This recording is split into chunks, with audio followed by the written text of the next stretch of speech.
What? What are we doing here?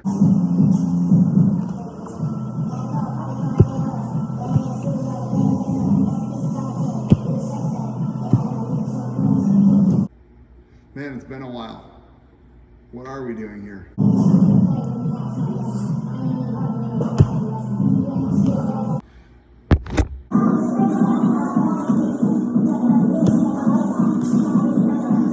Kind of allowed myself to disappear and work on music for a while.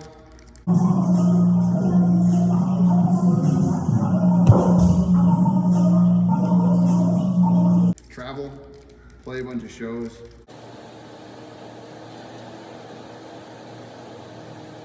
While at the same time realizing that it's excessively difficult to hang on to true fitness and health while also staying up till 4 in the morning and playing on really loud sound systems that can negatively affect your hearing and therefore your mental health.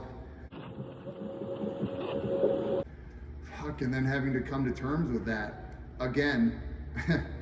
You know, I really thought I could come back and do it absolutely in a healthy fashion. And I think to some degree I did, but playing till 5 in the morning or 6 in the morning and getting to an airport 2 hours later just isn't healthy. ¡No se mueve! ¡Ahora mismo te voy a enterrar!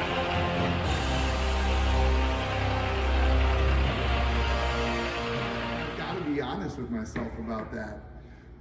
I love playing music on stages for people, but I hate the travel that it takes to get there in many cases.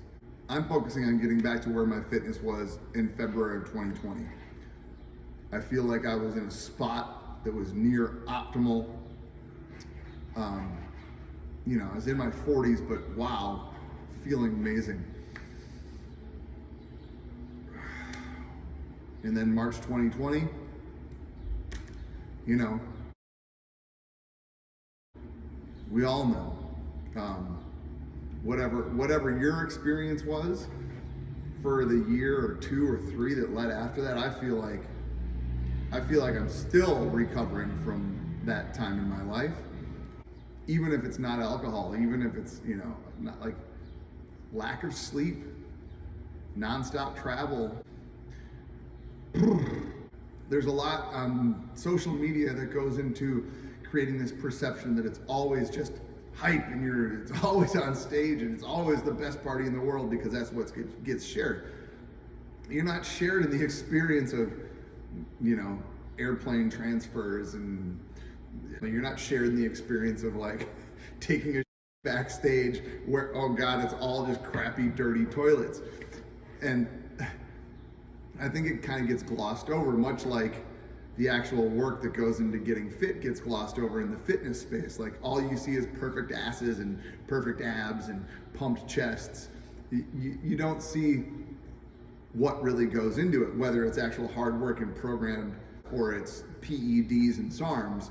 You're not seeing the actual reality of what goes into it. You just see the beautiful result that is because of it. And I feel like a lot of times music and fitness parallel in that sense. Unhealthy behaviors that don't get talked about enough. They just don't. People don't want to talk about them because they're scary and they're not necessarily cool, and you know they're not good for you, and you know that they don't lead to great things. This is me at 47.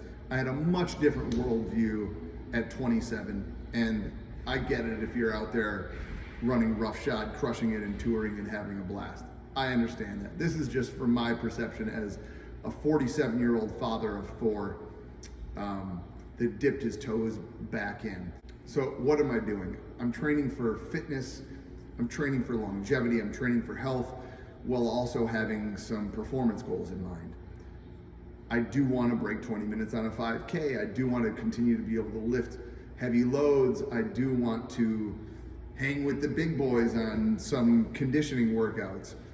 At the same time, I'm not going to be squat cleaning a whole bunch of weight anymore because I know my body my body rejects that with my giraffe limbs, you know. a lean 6'3" build just isn't necessarily made for cleaning or snatching big weight. I still do it, I still lift, I clean and jerk today, but I'm just not willing to go for those big numbers because to me the payoff just isn't there. That's me.